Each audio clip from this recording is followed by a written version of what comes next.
Her name was Gloria, and I called her Sissy. We all called her Sissy. But Gloria was, we were closer, I guess.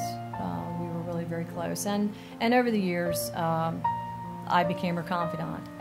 She, was very gifted.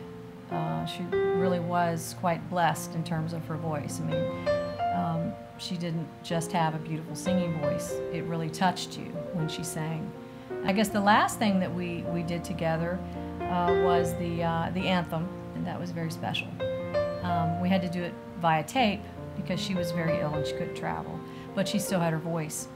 And one of the things that was really hard for her, I think, and for all of us, was when she began to not be able to sing as well once the cancer, metastasized to her brain. So, but up until I would say maybe 6 months, she still could sing and would sing, but clearly it was heart-wrenching for all of us to see that get progressively worse. As a teenager, when she and my parents would, have disagreements, or she was upset about something, I can remember I had this picture of her in my mind's eye in the house that we grew up in, and she'd storm out the door. She'd just stomp out the door, and she would go and she'd ride. So that was always her refuge. I know that horses were a form of therapy for her. I think they certainly are for me.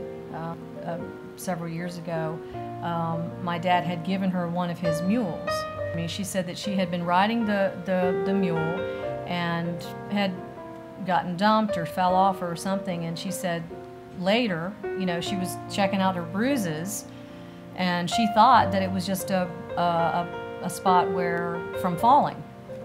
And then later thought, yeah, I should have that checked out.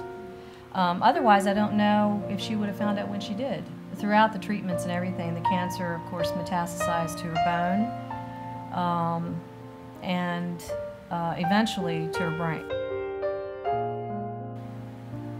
And of course, when she passed.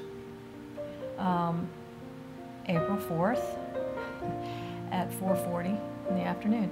And it's curious what you remember, about those events.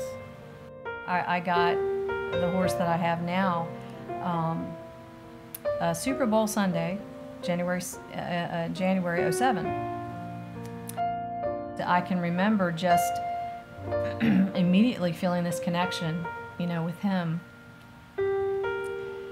and feeling like it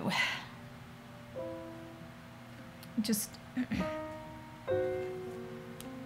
sorry. Just thinking about her and how it was almost as if her spirit was sort of in him.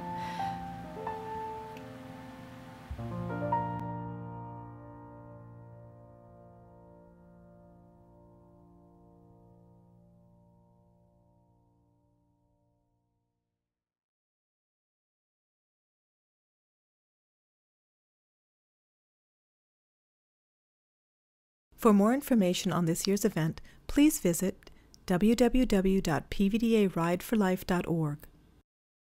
The Ride for Life and the Dancing Horse Challenge are proudly sponsored by Dover Saddlery, Land Rover,